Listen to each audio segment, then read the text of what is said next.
você não é quem você pensa que é.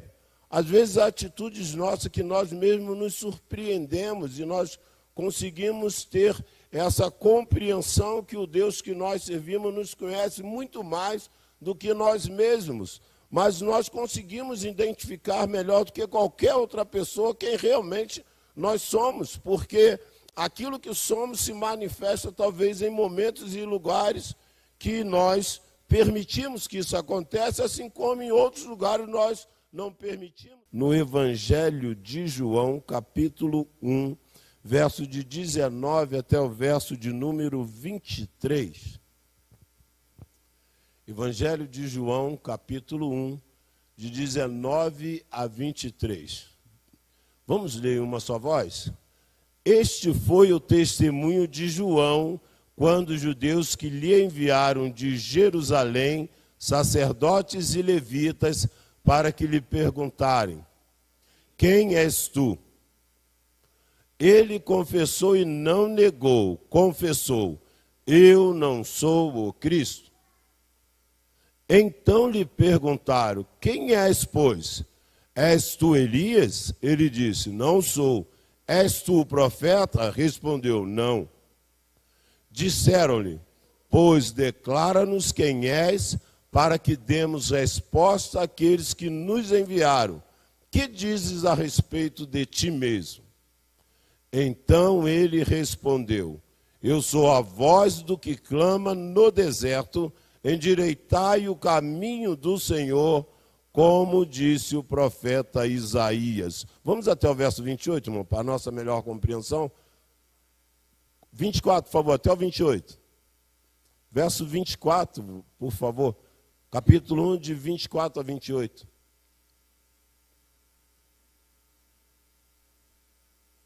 Evangelho de João, capítulo 1, muito obrigado. Vamos juntos? Ora, os que haviam sido enviados eram de entre os fariseus. E perguntaram-lhe, então: por que batizas, se não és o Cristo, nem Elias, nem o profeta? Respondeu-lhe João: eu batizo com água, mas no meio de vós está quem vós não conheceis, o qual vem após mim, do qual não sou digno de desatar-lhe as correias das sandálias. Estas coisas se passaram em Betânia, do outro lado do Jordão, onde João estava batizando. Soberano Deus, fala conosco pela tua bondade, graça e misericórdia, não que nós desejamos ou queremos ouvir, mas aquilo que o Senhor tem para falar aos nossos corações. Seja conosco, é o que nós pedimos e te agradecemos em nome de Jesus. Amém. Podeis assentar, irmãos? Quem é você? Essa pergunta ela foi dirigida a João Batista, que é o profeta que vem para anunciar a vinda do Senhor Jesus Cristo. João Batista tem um vínculo consanguíneo, parentesco com Jesus, é primo, nasceu 6 meses antes e ele vem trazendo uma mensagem da qual ele deixa muito claro que aquele que viria depois dele, o mundo não conhecia. Tanto é verdade que o mundo não o conhece, o rejeita, inclusive clama para que ele fosse crucificado. Irmão, nós temos algo muito marcante para nós, é entendermos um pouco daquilo que Deus espera de cada um de nós por conta das suas questões tão minuciosas que ele conhece de cada um de nós. Num dos seus livros, Não Desista dos Seus Sonhos, o pastor Hernando Dias Lopes, ele faz 3 questionamentos muito interessantes. O primeiro é: você não é quem você pensa que é. Às vezes, há atitudes nossas que nós mesmos nos surpreendemos e nós conseguimos ter essa compreensão que o Deus que nós servimos nos conhece muito mais do que nós mesmos. Mas nós conseguimos identificar melhor do que qualquer outra pessoa quem realmente nós somos, porque aquilo que somos se manifesta talvez em momentos e lugares que nós permitimos que isso aconteça, assim como em outros lugares nós não permitimos, ou seja, nós temos domínio, controle de algumas dessas situações que se manifestam pontualmente aonde nós assim permitimos. Por exemplo, dentro do nosso lar talvez seja o local que nós somos quem somos, não é? É o lugar que as pessoas nos conhecem mais do que os membros da igreja, do que as pessoas que estudam conosco, as pessoas que trabalham conosco. Dentro do lar conseguimos identificar as nossas virtudes, assim também os nossos defeitos. A segunda pergunta é: você não é quem as pessoas pensam que você é. Nós conseguimos, às vezes, deixar transparecer num ambiente diferente do nosso lar algumas virtudes que, às vezes, não são manifestas dentro do próprio lar. Um garoto estava na igreja junto com os demais irmãos, o corpo do seu pai estava ali no velório e todo mundo que se aproximava, que o conhecia, o elogiava. Isso é um santo homem de Deus. Eu via nesse homem virtudes extraídas do Espírito Santo de Deus. Esse homem certamente tinha as 9 virtudes do fruto do Espírito se manifestando quase na sua plenitude. De tanto elogio, o garoto cutuca a sua mãe e perguntou: mãe, dá uma olhadinha e vê se é o pai mesmo. Porque o garoto, de todas aquelas virtudes, ele não percebia ou não via elas se manifestando dentro do seu próprio lar, mas as pessoas que o conheciam fora do ambiente familiar destacaram várias virtudes que foram refutadas pelo filho dentro do seu próprio lar. E por fim, você é quem Deus diz que você é. Irmão João Batista, ele é o que Deus diz que ele é. É aquele que veio antes do próprio Jesus, preparando a vereda, os caminhos daquele que iria passar, o qual ele diz que sequer era digno de desatar as sandálias dos seus pés. A mãe do senador Marcos Pontes, que é ex-ministro e também astronauta, disse para ele o seguinte: eu acho bacana o que a mãe dele falou e aonde ele chegou, mas não quer dizer que todos nós chegaríamos lá se as nossas mães dissessem isso para nós. Disse o seguinte para ele: estude, trabalhe, persista e faça mais do que esperam de você, pois assim você pode ser tudo o que você quiser. Irmãos, todo esse conselho eu absorvo, porém só não acredito que fazendo tudo isso nós conseguiremos ser tudo aquilo que nós quisermos ser. A coisa que nós percebemos pelas nossas limitações ou que talvez não estejam dentro do plano detalhado e específico que Deus tem para cada um de nós, que nós não chegaríamos lá, mesmo se nós quiséssemos. Porque Deus, na verdade, irmãos, tem um caminho, às vezes, para nós, diferente daquilo que nós traçamos. Os seus planos, os seus pensamentos são maiores e melhores do que o nosso. Mas eu entendo que tudo aquilo que fazemos, temos sim que transpirar, que estudar, que perseverar, que persistir, entendendo que as coisas se conquistam dessa maneira, numa cooperação nossa com aquilo que Deus tem para realizar em nossas vidas. É por isso que o pastor Henrique Araújo ele disse: ore como se tudo dependesse de Deus, porém trabalhe como se tudo dependesse de você. É uma parceria onde Deus estará fazendo a sua vontade mediante a nossa disposição em obedecer àquele caminho que Ele está traçando para nós. Quero assim, de forma breve, dividir em 3 momentos distintos aquilo que iremos falar nessa manhã. Primeiro, quem é você? E João Batista diz: eu não sou Cristo, não sou Elias e não sou o profeta. Primeiro, irmãos, havia uma expectativa muito grande da vinda do Messias. Essa projeção, ela caracterizava que apareceria alguém diferentão, alguém como Elias, não é? Alguém como o profeta por eles aguardado. E é marcante porque as características de João Batista se assemelham muito a de Elias, pelas suas vestes, por aquilo que ele se alimentava, era característica de alguém que está sendo comparado a um dos grandes profetas, e principalmente porque Elias não tem o momento em que ele é sepultado, mas sim o momento que ele é trasladado, ele é arrebatado, ele não passa pela morte física. Então eles fazem esse paralelo e também pensam nessa possibilidade. E eles dizem: você é o profeta. O profeta aqui para alguns é alguém que Moisés está anunciando que depois dele vem um maior do que ele, superior a ele. A esse vocês ouvirão, obedecerão. E aqui esse profeta não é também João Batista.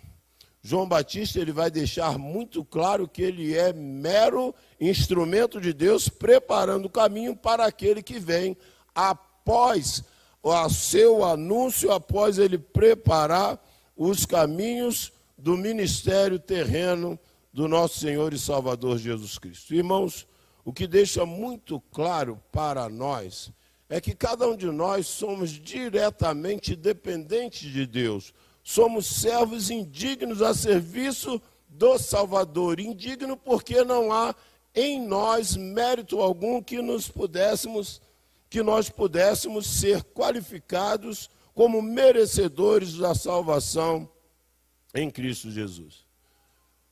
Irmãos, durante essa semana, nesse trabalho que foi realizado pelas igrejas batistas em Araraquara, um dos moradores de rua, ele agradece o fato da igreja estar na rua. Ele falou: olha, nunca houve um cristão que me abordasse, que falasse comigo, que pudesse me ouvir.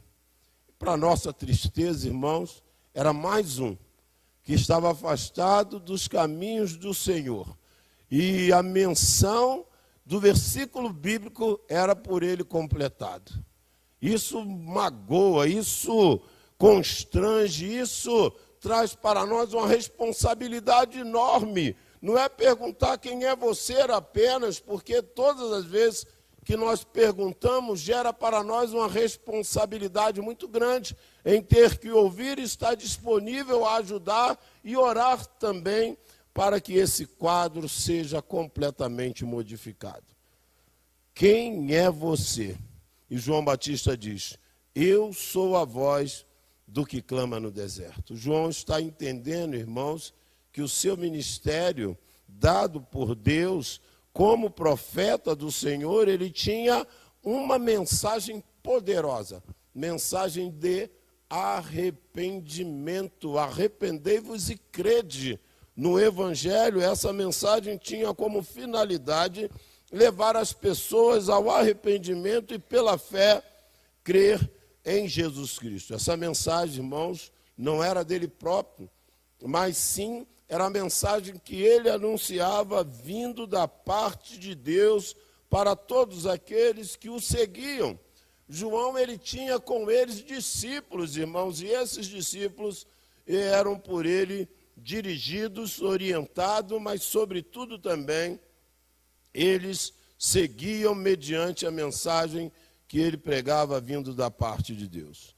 E mesmo sendo indigno, ele foi voz de Deus, usado por Deus na realização da sua obra. Quando eu leio acerca de João Batista e de que em todo momento ele se julga indigno, podemos olhar para nós mesmos, como diz a palavra: examine-se, pois, o homem a si mesmo, e identificarmos coisas semelhantes, que também somos indignos, mas somos nós. Durante 84 anos que o Senhor confiou para anunciarmos a sua palavra, para que outras vidas como a nossa possam também entender que a voz daquele que clama no deserto de amor, no deserto de acolhimento, no deserto de compaixão que é o mundo, vidas sejam acolhidas pelo nosso Deus. Podemos dizer, irmãos, que ao longo de 84 anos da Piedo, há muitos membros que hoje não são mencionados, mas que foram frutos desse trabalho realizado aqui na cidade, pois mesmo no seu anonimato, eles realizaram um serviço relevante para a obra do nosso Deus. Irmãos, essa questão é marcante demais, porque a igreja ela é feita e as suas realizações elas não estão diretamente relacionadas a uma só pessoa. Pelo contrário, é a contribuição do todo que nos dá a certeza da importância que Deus dá a cada um dos seus servos e pelos dons também que ele, a sua igreja, está distribuindo. Havia uma prática, irmãos, que João está falando, que ele não era digno de amarrar ou desamarrar as sandálias de Jesus. O rabino dizia que tudo era lícito ou tudo poderia ser exigido de um escravo. Uma única coisa não poderia ser exigido dele, que ele desamarrasse as sandálias de ninguém, mesmo sendo escravo. João está falando de algo que vai além daquilo que é uma tarefa específica de um escravo. Ele está dizendo, eu sou indigno dos indignos, ou seja, ele está se pondo diante daquele que ele reconhece que ele é o profeta, ele é o Cristo, ele é o Messias, ele é ungido, aguardado, esperado e que se manifestou. Não é Elias, não é Moisés, mas sim aquele é o profeta, rei, sacerdote, aquele que veio para fazer a obra que só ele poderia fazer por nós. Terceiro e último, quem é você? Eu sou aquele que batizo com água. João deixa muito claro, irmãos, que o batismo que ele realizava estava diretamente atrelado a duas questões que é a base da nossa conversão: arrependimento e fé. E quando as pessoas se arrependiam, eles eram batizados no batismo de João.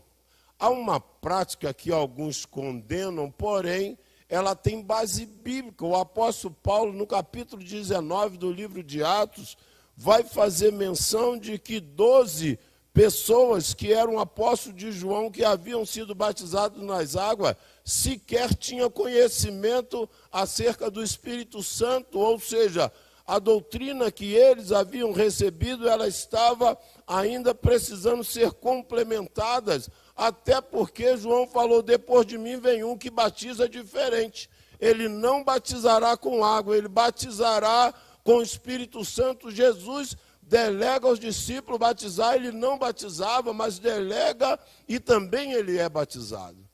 Irmãos, o batismo, ele faz a consolidação da decisão que um dia tomamos ao lado de Cristo. É uma expressão de obediência àquilo que Cristo fez, mesmo não tendo pecado, ele é submetido ao batismo nas águas, batismo de arrependimento, sem ter necessidade.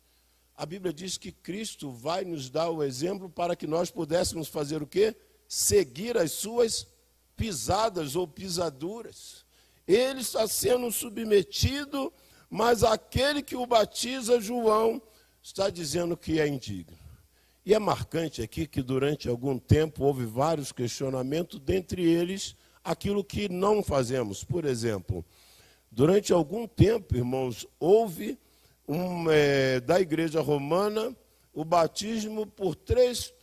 O batismo, ele na verdade já houve por efusão ou afusão, que é você derramar água sobre a cabeça, por aspersão, que é aspergir, borrifar sobre a cabeça, ou por imersão. A palavra batismo, ela deriva no seu significado de dois significados: mergulho e imersão. Tanto é que Jesus, quando é batizado por João Batista no Rio de Jordão, a Bíblia diz que tendo ambos saído da água. Quando Filipe, no capítulo 8, de 36 a 39 do livro de Atos, vai batizar o eunuco, diz que ambos saíram da água.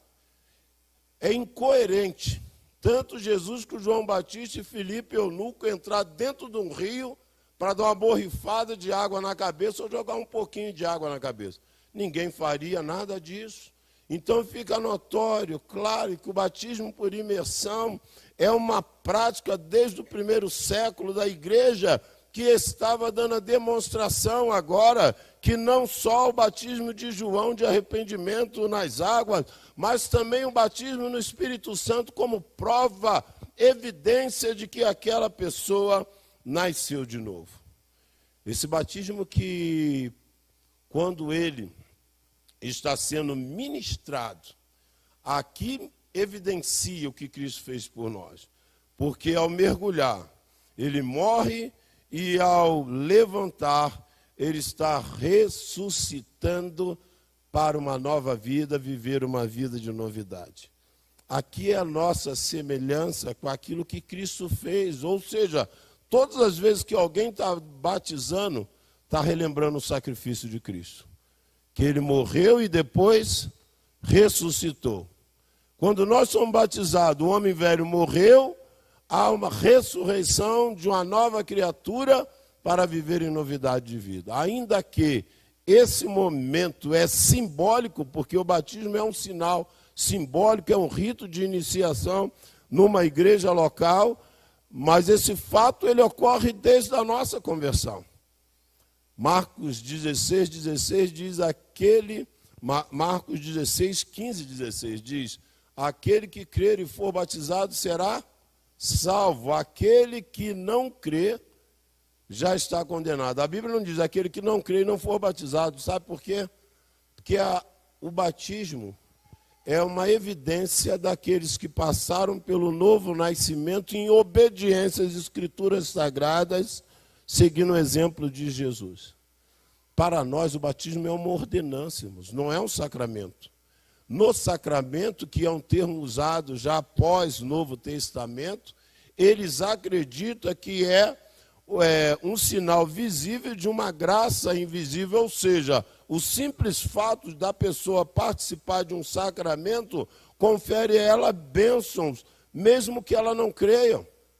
Qual é a base bíblica para isso? Nenhuma. É por isso que nós entendemos que batismo, inclusive o que está acontecendo com Jesus através de João Batista, não é um sacramento e sim uma ordenança. Por isso que Jesus falou, e essa é a sequência: fazei discípulos para depois batizá-los. É a evidência porque nós não batizamos crianças. A Igreja Romana, ela trata dessa questão, para mim, de forma leviana, quando diz que uma criança que não for batizada, ela não vai nem para o inferno e não vai para o céu. Ela fica no limbus infanto, que é um estado intermediário que não tem um gozo pleno do céu e nem o sofrimento do inferno. Não tem base bíblica para isso, irmãos. A Bíblia não diz que houve batismo de criança, quando diz ali em Atos 16 que a família foi batizada, quando diz no Atos 10 que a família de Cornélio não faz menção, não tem base bíblica. Pelo contrário, nós batizamos sim crianças, talvez com 6, 7, 8 anos no mínimo, mas ela já tem condições de compreender o que é o batismo. Porque, irmãos, nessa idade já está fazendo Fundamental 1, ele já consegue somar, já consegue ler, ele já tem compreensão, entendimento e o plano da salvação, ele é recebido pela fé. Conta a história nos Estados Unidos de 41 missionários, foi feito um levantamento, somente um tinha se convertido com mais de 13 anos. A maioria dos nossos embaixadores hoje são líderes nas igrejas batistas e grande parte deles se converteram e foram batizados antes dos 10 anos. Se alguém pode julgar, vou batizar porque se ele sair, ele já está, pelo menos sai do estado de pagão, não tem base nenhuma, sabe por quê? Porque essa mesma insegurança nós temos em relação a adultos. Quantos adultos que se batizaram e não permaneceram? Talvez o que está faltando para nós é investirmos mais nas nossas crianças, no nosso lar, na nossa igreja. Eu louvo a Deus porque elas aqui agora se apresentaram. Os pais trazerem diante de Deus para que elas possam tomar a sua decisão. E grande parte dessas crianças permanecem firmes, tornam-se líderes, alguns embaixadores, outros líderes das nossas igrejas e até mesmo pastores.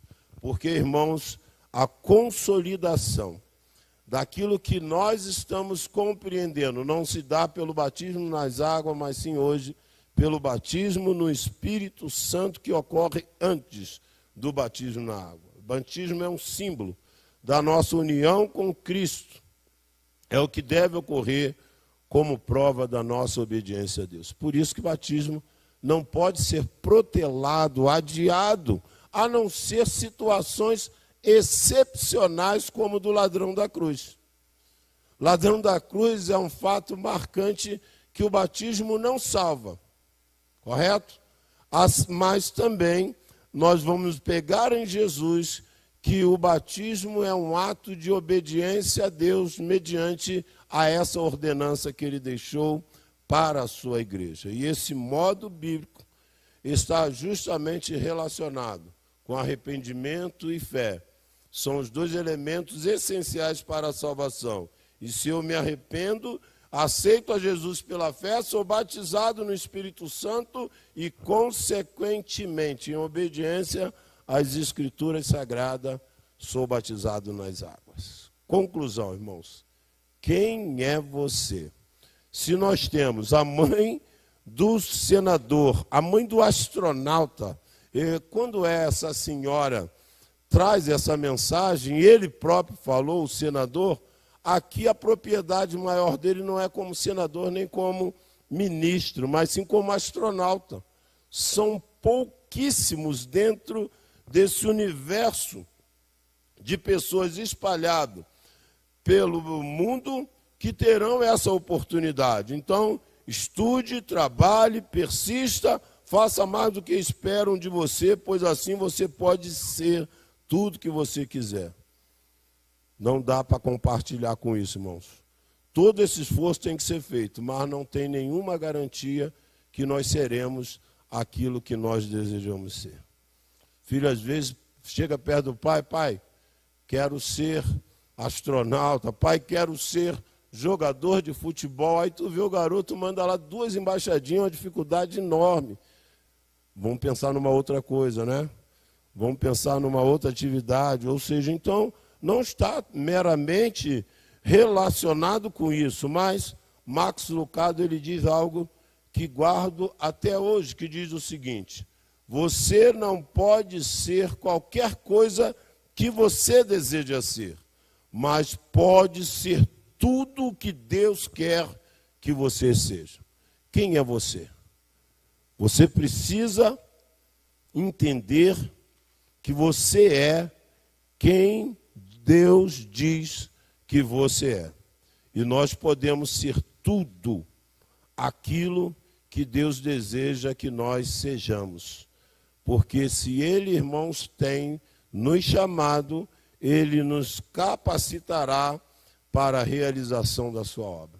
E dentre todas as coisas, a principal dele que Ele deseja é que todas as pessoas sejam salvas. Talvez você que me ouve na sua residência, o que eu posso ser, qual é a grande expectativa minha, irmãos?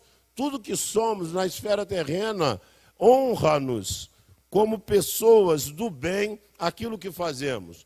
Por mais simples daquilo que mais complexo. Aquilo que nós fazemos de maneira digna, honesta, isso exalta o nome do nosso Deus, independente das nossas atribuições, quer seja na igreja ou na vida secular. Mas o que Deus espera é que todos os homens cheguem ao pleno conhecimento da verdade e sejam salvos. E para nós, como igreja, em Gênesis 12, capítulo 2, quando Deus chama Abraão, diz o seguinte para ele: Abraão, sê tu uma bênção. Irmãos, essa é a grande expectativa de Deus para cada um de nós, independente dos nossos dons, dos nossos talentos, dos nossos sonhos. Que nós sejamos uma bênção aonde quer que nós estejamos inseridos e em qualquer segmento da nossa sociedade. O hino, vaso de bênção, ele diz o seguinte: faze-me um vaso de bênção, Senhor, vaso que leve a mensagem de amor.